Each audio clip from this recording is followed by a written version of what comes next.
Well, hey there again, Manna Church. It's so good to be back with you for day 3 as we are walking through 1 Peter chapter 5 and really just looking at some of the highlights that he has for us and how we can apply that to our lives today. So let's jump right in. We're going into verse 5 today. It says, "Likewise, you who are younger, be subject to the elders. Clothe yourselves, all of you, with humility toward one another, for God opposes the proud, but gives grace to the humble."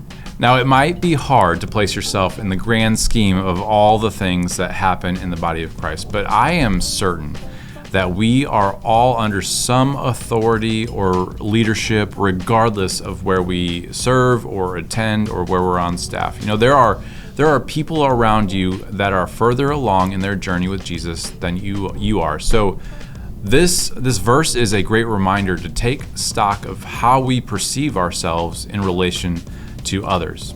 Also, I make enough of mistakes in my life and make my life difficult enough in a lot of areas that I really don't need God's opposition in my life. Now, there is another verse that comes to mind when I read this verse in 1 Peter chapter 5 that is actually in Romans. It's Romans chapter 12, and it starts in verse 16. It says, "Live in harmony with one another. Do not be haughty, but associate with the lowly. Never be wise in your own sight.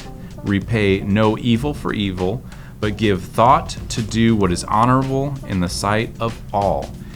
If possible, so far as it depends on you, live peaceably with all."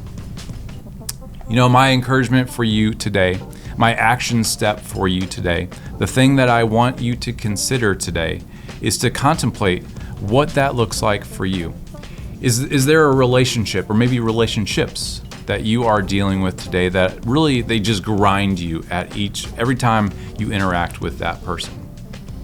I think that the direction Peter wants us to go here is that regardless of your age or who it is that might be your spiritual authority or just someone who is at a different point in their walk with Jesus, we should seek a place of humility, which will result in showing the world how agents of the kingdom of heaven are able to live and work together in a manner that is peaceful, grace-filled, effective, honorable, and on and on and on.